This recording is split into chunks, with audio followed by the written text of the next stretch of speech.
the raw milk revolution.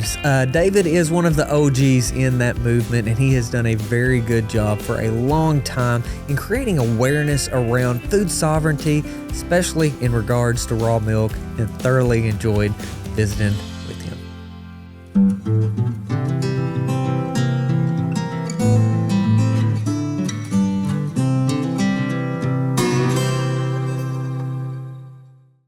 David, thank you so much for taking the time to join as an author and someone that is way, way ahead of their time in the conversation we're going to have. I'm curious to know how you went from somebody that has put out business books and business plans and focused on entrepreneurship to the point that we're having discussion around food rights and raw milk. So do you care to kind of lay out how in the world raw milk even got on your radar? Well, raw milk got on my radar actually in something around 2006. And I kind of got pulled back to those times. One of the first farmers I wrote about, a Michigan farmer by the name of Richard Hebron. He was pulled over while delivering raw milk in the Ann Arbor, Michigan area. He was pulled over by a state police, and I guess the Department of Agriculture there went after him. The raw milk was totally illegal in Michigan at that time. And they pulled him over, and they basically took his truck, took all the food from his truck, and I think they actually took the truck, if I recall right, and drove off and left him at the side of the interstate. But in any event, he had to fight that for a number of months. Finally, the district attorney, the Department of Agriculture gave it over to the local district attorney to see if charges should be filed. The local district attorney got so much grief from the public that he just dropped the whole thing. And eventually, well,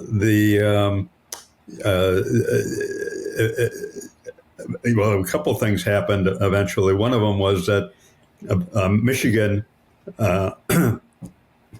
actually changed its whole approach to raw milk. They legalized, I think it was just a state attorney general decision. They legalized herd shares. And I don't know if you're familiar with herd shares, but it's a way to access food just by owning a part of the animals on a farm. And it's a legal thing. But the other thing that happened, the reason I was kind of drawn back to that whole example was the fellow I mentioned, Richard Hebron. He just died recently, died of natural causes, but he stood up and defended himself at a time when there weren't many people around to defend you. It wasn't a very big issue, and so he was able to finally get back into business, and I think he had since passed that business on to his son, and he was getting milk from the milk from a farmer in Indiana, an Amish farmer.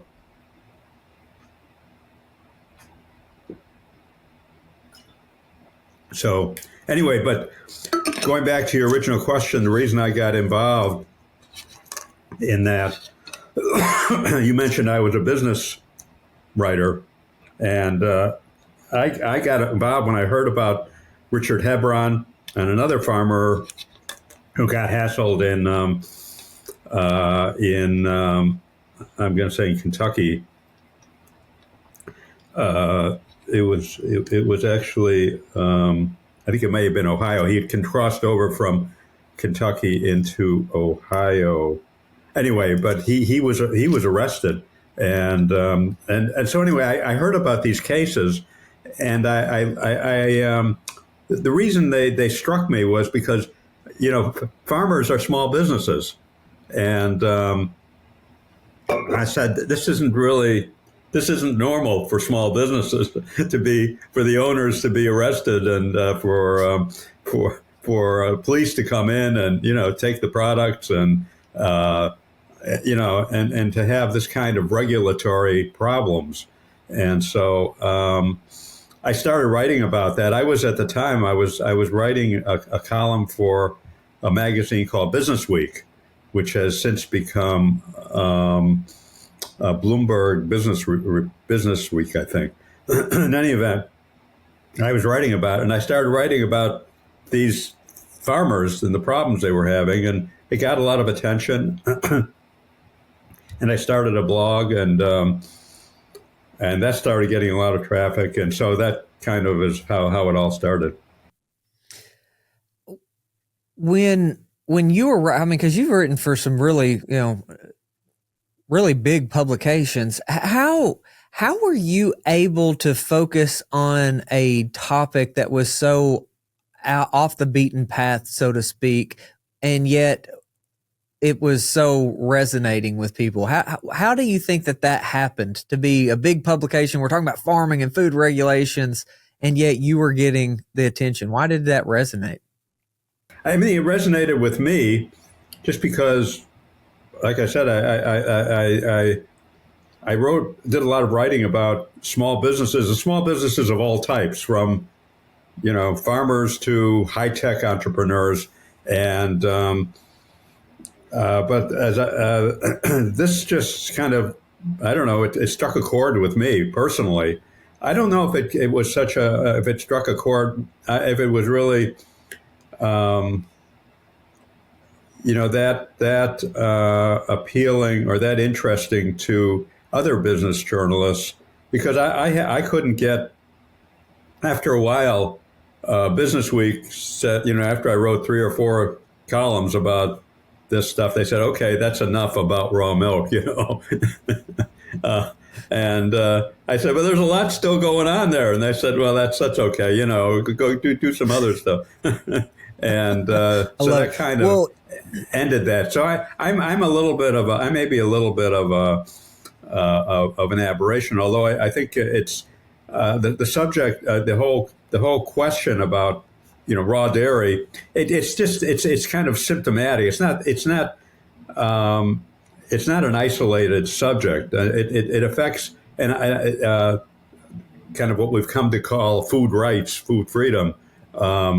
And there's a whole, this whole thing has kind of, I'd say, blown up in the sense of, I don't know if you followed the case of Amos Miller in Pennsylvania. Absolutely. Yeah. Absolutely. So his case, I mean, he was penalized for selling raw milk, but he was also the most immediate problems he's had with the USDA have been over meat, and there's a whole issue there. He wanted to be able to sell meat that wasn't necessarily inspected by USDA. So it kind of goes back to, he has his meat slaughtered on the farm, and so he wanted to sell it, after it was slaughtered by Amish butchers who are pretty expert. He wanted to, and he was selling it. He sold it for years and years, and then the USDA came after him and said, "Wait a minute, you're not following the rules. All meat sold in the U.S. If you're selling it to consumers, has to be USDA inspected." And they have a stamp and everything they put on meat that's USDA inspected by USDA inspectors. And he didn't want to go through that because he said that what happens to the meat after it goes to a slaughterhouse and to a meat packing plant is that the meat is treated with various acids to kind of get rid of possible pathogens. And And I think it's my feeling is that probably pretty harmless because we've all been eating meat, for a long time, and I don't think there's ever been any kind of suggestion that I mean, there's suggestions about the pesticides or or the enzyme or the hormones that the animals are treated with, so forth. But I don't think that. But anyway, that's what he felt strongly about. He said and he said that these acids affect some of his customers, and they're very sensitive to chemicals. So anyway, he didn't want to go through the USDA inspection, and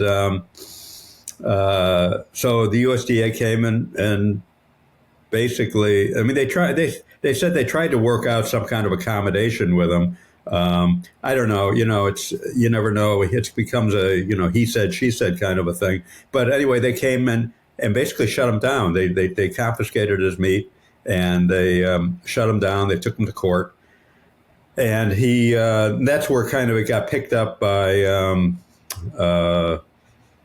I think it was Tucker Carlson, and then it kind of became a political thing, and but anyway, it's a whole nother story. Actually, it became a political thing, and I think wound up probably influencing our presidential election that we just completed. But that's a whole nother story. But I guess Well, I don't think there's any doubt about that. Yeah, David. But I mean, so it's not just what I'm saying. It's just not just raw milk. Even though raw milk was the kind of initial spark. It gets into other areas of food. It does, and I'm so glad that you brought that up, because with us in our recent run-in with the Arkansas Health Department overselling raw milk for pet consumption, it was always about so much more than raw milk to me. It was that food sovereignty. It was that we're going to help the local farmers. We're going to build out a resilient, localized food system. For us in our journey, it's been a combination from cancer. My oldest was diagnosed stage 4 cancer when he was 5. He's doing great now. But that research got me into questioning a lot of the things. Those pesticides, the food, what should we eat, the nutrition, what should we not eat, which actually led me down the carnivore rabbit trail and working with so many health experts across the world in their world, right? But as we have dove into the raw milk, I honestly, I didn't have any care one way or another about raw milk. Honestly, it was just something I thought that's neat.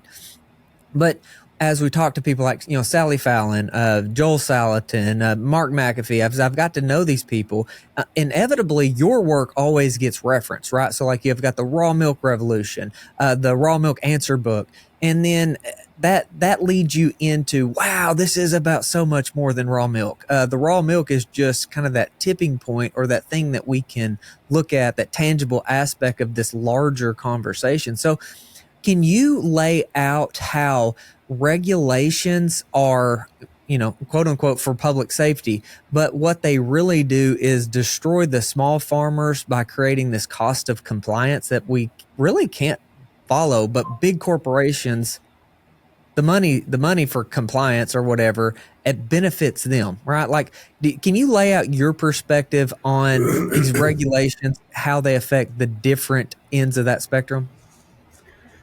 Yeah, that's a good question. I've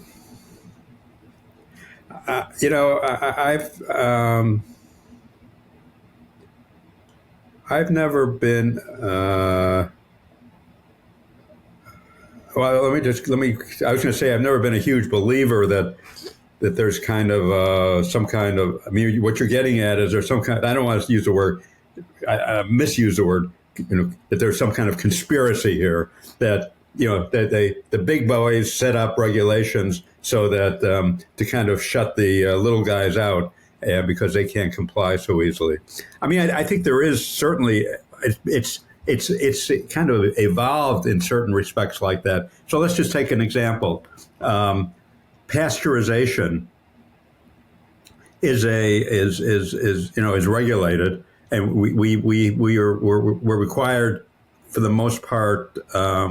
That whole business of requiring the milk be pasteurized before it be sold to the public. That came about because of just many incidents of illness in the late 1800s, early 1900s.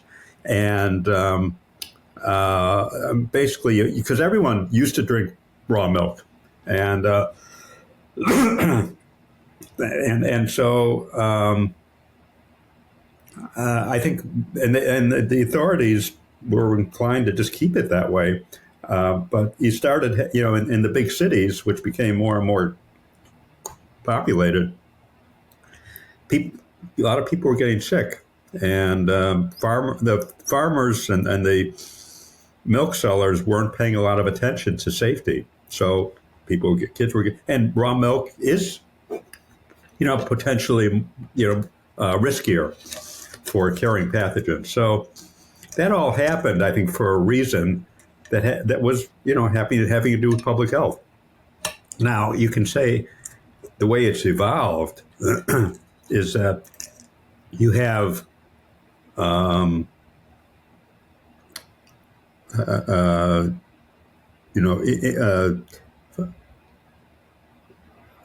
big industry now that's controlled by, the milk industry. It's controlled by, I don't know what it is, three or four or five major processors, and so the whole business of milk and of dairy is controlled by these processors, who and their business is pasteurizing milk and then distributing it. But the farmer kind of gets, and we've seen terrible problems with farmers who sell conventional milk, because their prices are just don't keep up with what happens, and also because there are only a few processors in different regions of the country, the farmer may only have one processor he can sell his milk to for pasteurization. So you're not gonna do well when you only have one outlet, and basically no competition. So I'd say it's evolved into a situation where it feeds the industry rather than necessarily being geared toward the public. Now, it turns out that pasteurized milk still is safer in terms of pathogen, but it's not as a huge a difference as it was in the early 1900s, because raw dairy farmers today, farmers who are selling their milk like you, selling it raw, are taking a lot more precautions. And I'm sure when you had Mark McAfee on, he told you about the Raw Milk Institute and all the safety things that they've done, and they've really done a lot of positive things to reduce the risks of raw milk. But it's now you've got this system out there, which is just a few processors, making their money off the fact that of the pasteurization, and they're not really and being concerned about necessarily the nutritional benefits of the milk. That does happen, and I think has been a factor here. And it's very hard once you have this kind of regulatory system you built up. It's very hard to kind of undo it or redo it. But it's things have changed, and because of a lot of activism by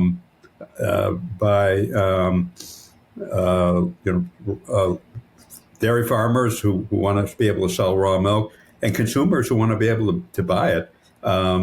There's been a lot. The regulatory system has changed, and I mentioned Michigan at the beginning. Michigan was, one of a number of states that had a total ban on raw milk. The number of states that have total bans on raw milk, I don't know. It's on. You can count on one hand number of states. It used to be, I'm going to say, a dozen or 15 states. So the whole situation. It's possible to buy raw milk in almost all the states of the country now. but you may have to do it with some of them, like in Michigan, you might just be with a herd share, but you can access raw milk. And same thing, it was like Ohio was a big, I think had a total ban. They changed. And I think even the Wisconsin, which is the dairy state, and when it's a dairy state because it's the biggest producer of pasteurized milk, but they really had nearly a total ban on raw milk. Even they're starting to shift, and I know that there are some proposals that have been put forth that would never have seen the light of day legislatively. So that's all changing. So there's been some pretty significant changes. But I don't know. Getting back to so it's not a black and white question about the regulatory system. It's you're basically asking about whether it's real consumer safety which is driving the regulation, or whether the regulations are driving Right. or the producers are pushing the regulation to serve them. So yeah. Yeah. The thing that gets me that I get really aggravated with is that when we come in with regulations like we have touchless sinks or these $5,000 thermometers or these just crazy expensive required pieces of equipment or technology that these small farmers simply can't. It's just not feasible. So that cost of compliance kills these small farmers, whereas the big guys, that's a drop in the bucket for them. Yeah. But one thing about this entire food system aspect of the raw milk that I feel like we have to do to fix is that in Arkansas in 91, we had over 800 dairies. In 2024, we've got 15, right? That's a huge drop in our dairy industry. And the small guys, they're typically in more of a rural area. And so like where my farmer's market is, it's in Little Rock. It's around, I got 600,000 people in a 20-mile radius. So the food system of being able to be the marketer, the retailer, take care of the customer service, to aggregate other products, right? Because if it's a 3-hour round trip to go get a gallon or two of milk, a lot of people just aren't going to do it. And so being able to serve the farmer and the consumer is really, really important. So have you seen a good example of where you can do the whole food system? Is there a state that comes to mind or a method that comes to mind that we can help the farmer and the consumer with this access and still do it in a way that makes sense and is safe? Well, that's a really good question. And what you mentioned about the dairy farmers, and it kind of gets back to some of what I was just talking about, that it becomes, uneconomical to try to do a small dairy farm these days. And it's gotten so bad. You have dairy farmers, small farms who committed suicide. I mean, there's a lot of suicides going on because of this whole way of life has been changed partly by regulations, that make. I'd say as much or more has been changed by the kind of the economics of being able to sell in quantity and the high price of land. There's all kinds of related things to get in there. But kind of to return to your question about how do you get how do you build a business? I mean, that's really kind of what you're asking as a small farmer. How do you build a business that kind of can incorporate the production and the processing or the whatever the processing element aspect is, and the sale of your product, and that's really the challenge, but that's also the opportunity today. So you mentioned Joel Salatin. He's figured that out. He talks a lot about how to farm more successfully. But he also advises farmers on how to kind of do what he's done. And what he's done is build a very successful business by combining the farming and the kind of processing, packaging, and then the sales. He has, I think, his methodology or model is I think he sells to restaurants, and he sells off the farm, or he delivers to people within a few hundred miles. I forget how he's kind of changed it a little bit, but anyway, he handles all aspects of it, and but it starts with a high quality product, and that's what his whole method of kind of raising chickens and pigs and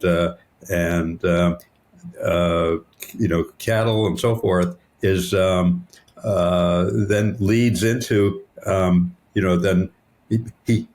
the keeping the whole kind of model within his control.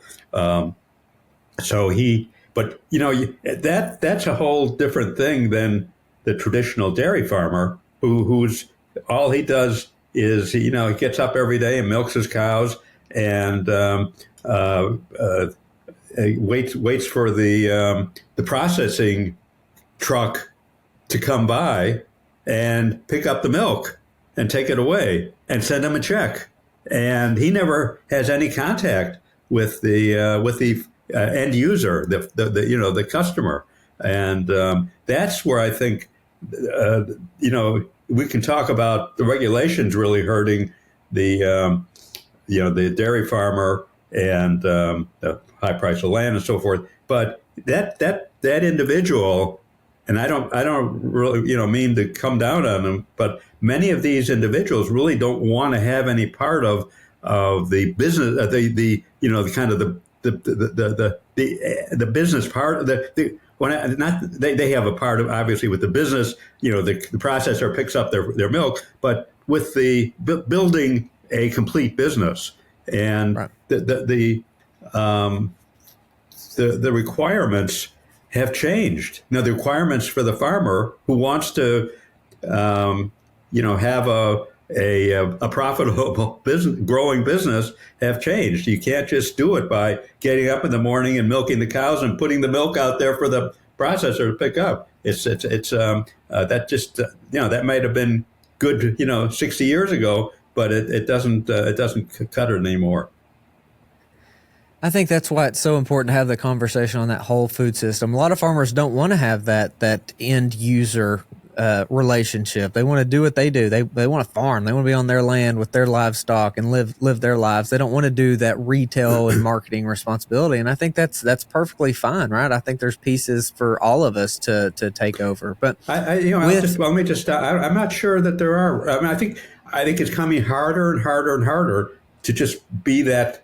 They just want to farm. It's hard, unless you have a huge, you have 1,000 cows and you can make it, with the milk you produce, that it's enough to make it interesting for the processor. But otherwise, it's really tough to me. It's like I'm a writer, and I would love to just get up every day and come to my keyboard and write stories or write about the latest trends and but if I don't have any place to sell it, to sell what I write, it's a personal kind of a personal exercise. And if I had enough money to support myself, I guess I could do that. The same with the farmer. If he has enough other income that he can and he enjoys kind of getting up and milking the cows and being out on the pasture and enjoying the fresh air and all that. That's great. But you got to be able to do more than that in today's world. yeah. And what I'm saying with that retail outlet is more of like the mom and pop grocery stores, right? The ones that focus on our local outlet, to have that venue to where they can come into and bring together multiple farmers, right? At least still much higher price point that they get from selling a gallon of milk to me than it is if they were selling it to a big box store, right? Like, so the chain's smaller and more localized, and I think that in my view seems to be the most important solution. Is like, how do we build out these small hubs that are supporting our own communities, our own farmers? We're not trucking it across the country, right? Like, we're not trying to get raw milk out of California. I'm trying to get it from 2 hours away at most to feed the populace, because we don't have anywhere near the demand, right? Like, or the supply to meet the demand, not even close. So I think that I think it's just got to get away from this centralized aspect that you've laid out. The big commercial dairy that has a tanker come in, they take the milk, they process it, then they distribute it across the Costco's and Walmart's and Kroger's, right? But with the recent election, it looks like Congressman or Representative Thomas Massey is going to be the new Secretary of Ag, and then Joel Salatin has been pinned as one of the 6 USDA advisors. So, like, if you could be in their ear, right? If you be there in conversations, what are some of the things that you are either hopeful for, or that you would say, hey, we really need to pay attention to this?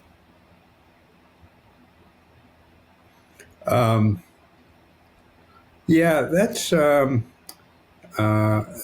another good question. I think certainly one of the obvious things is what, and we've been talking around it, but I think to make perhaps relax some of the regulations or relax some of the enforcement so that small farmers that, like we're talking about, have a chance. Small farmers who are trying to build a business.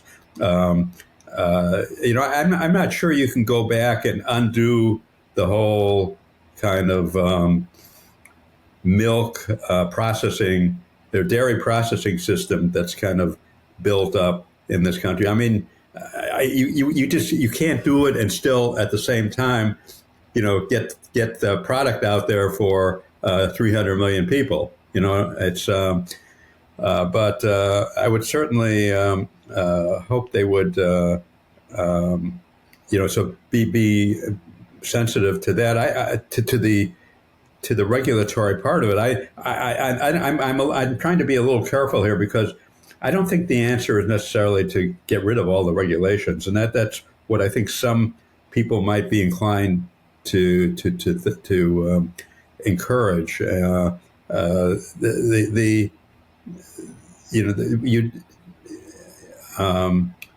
don't know if you've ever witnessed or been part of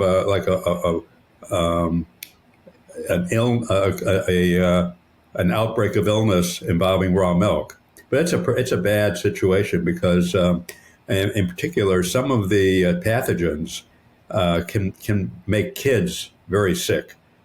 Some of the E. coli 0157H7 can make children especially so sick they lose kidney function, and either have a kind of permanent problems, or else they die. And so there has to be a kind of smart application of the regulations. But that's one of the things. I think the other thing that could be involved here is some better education or improved education. We really don't do much in terms of helping farmers learn about the best business practices and how to build a business, how to set up their farm so that, you talked about having access to the population centers. Well, that's certainly a big part of it. But because it's almost a requirement that if you're going to sell in, say, high quality milk in smaller quantities, you got to be able to charge higher prices. But in order to charge higher prices, you have to show the value, the improved value of the quality of what you're selling. And so that this milk was produced from cows that are actually grazing on grass, as opposed to what happens with 98% of the milk that we get. It comes from cows that never see the light of never see a pasture.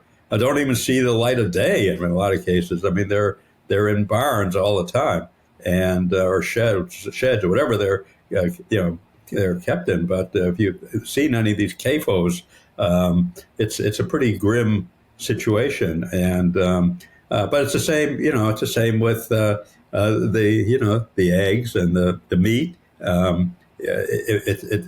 The quality changes, not only the taste, but the nutritional quality changes based on how the animals are raised. And but farmers need to be able to communicate this to if they're going to sell to the end user, because people aren't going to pay I don't know $8 for a half gallon of milk versus $4 unless they see some reason for it.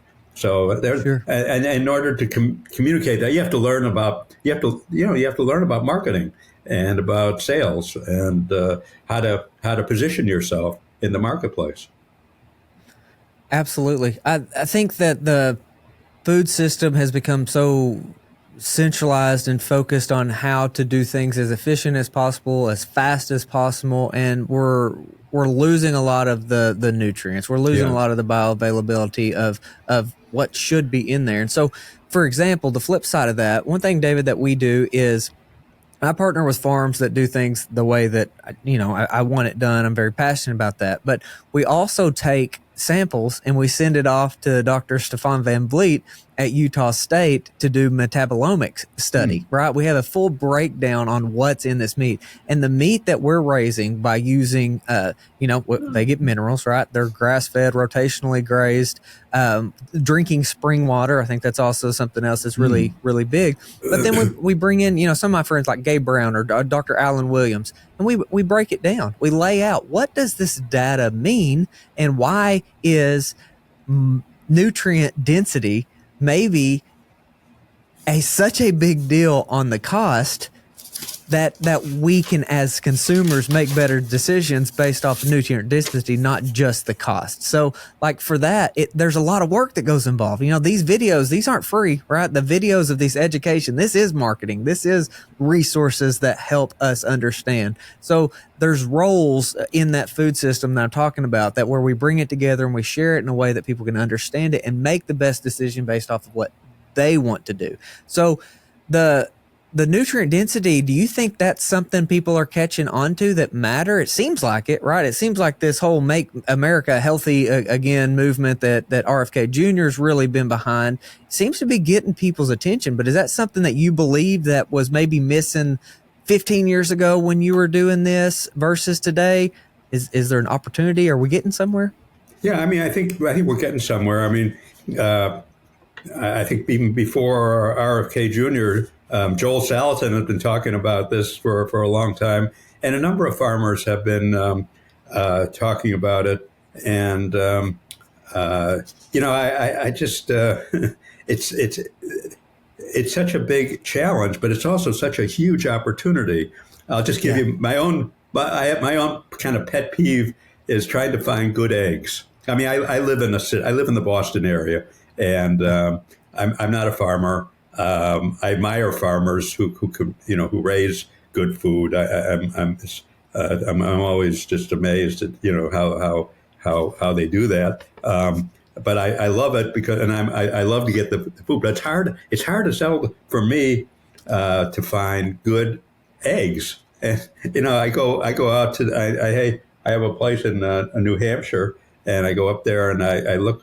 I go to the farms, I go to the farmers market. I'm always looking for good eggs, and it's amazing how I ask them when I saw I'll go to buy a dozen eggs. I say, were the chickens here out on the grass? And they'll say, and sometimes I'd say, well, they had access to the outdoors. I said, well, that's not enough.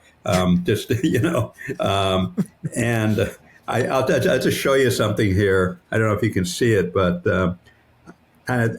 there's it's possible to do this stuff not just on a small farm, but it's possible to do this stuff kind of in some quantity. There's a an egg brand. I guess it's called Vital Farms, and Yeah. I'll just show you. They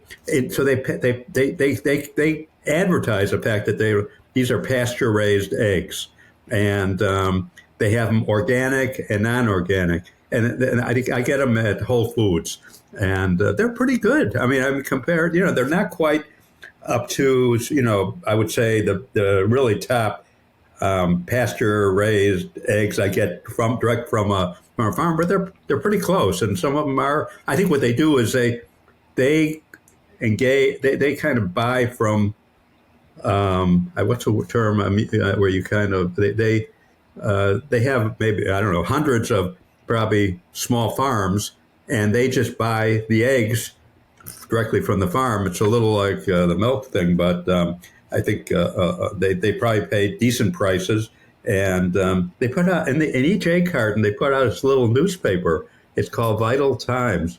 You can see how it's just small enough that it fits into an egg carton, and it's two sides, and they have little stories, articles about. They have, this is called the Bird of the Month, and it's a really creative approach. Spot the difference. They show an egg yolk that's you can usually tell by the egg yolk about how how orange it is, whether the chicken was out on pasture or not.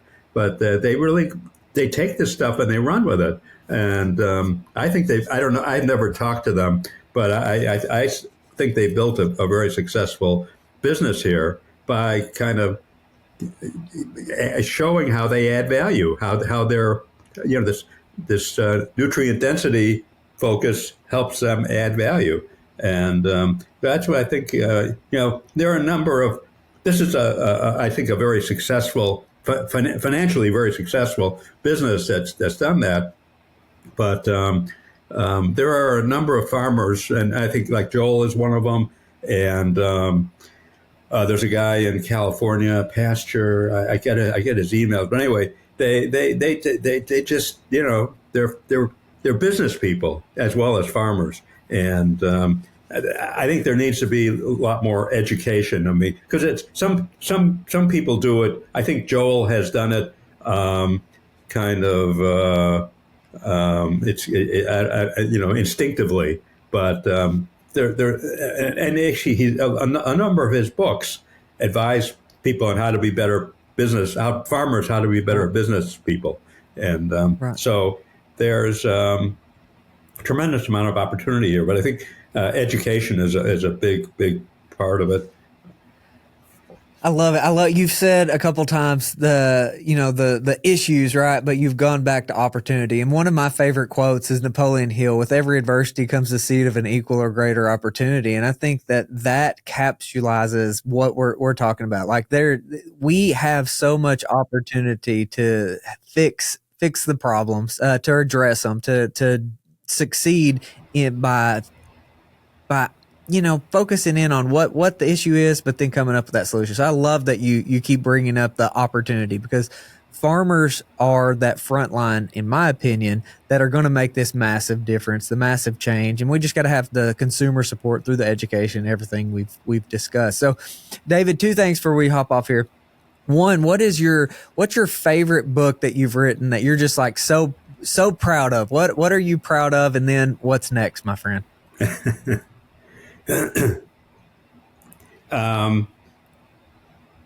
I was really proud of the book I wrote, Life, Liberty, and the Pursuit of Food Rights, because I was able to kind of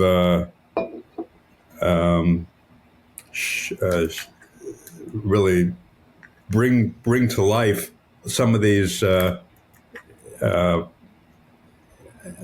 incidents and kind of overregulation that had gone on that wouldn't have seen the light of day. So I'm very proud of that. I'm also very proud of the Raw Milk Answer book, even though it's a real basic, straightforward question and answer style. But I'm really impressed with, or I really feel good about that. And I know it's helped a lot of people kind of make decisions about, first of all, whether they want to be involved with raw dairy, but also once they decide that it's worthwhile, how to do it in a way that's going to be safe for them and their families. The thing I'm working on right now is totally apart from this, but I mean, it's not. It is and it isn't. I mean, it's. I've been working on a book about. I come from a family that escaped the Holocaust in Germany, and many members of my family were some family members were murdered, but many of them escaped and came to the U.S. or to England. But what I found, and it took a long time because the history is kind of scattered around and everything. What I found was a lot of my family members were in business for themselves, and that in fact my great grandfather started as a farmer in Germany, and I found newspaper ads from the 1800s where he was selling barley and manure as fertilizer and all kinds of amazing. He eventually decided to take the animal fat part of it, the tallow, and turn that into a business that became manufacturer of shoe polish and soap, because that's what the tallow can be used for as well. And so anyway, I'm writing about that, and having it's been fascinating. It's been fascinating. So hopefully in the next year or so, I'll have a book out about that. I love it. Can't wait to check that out.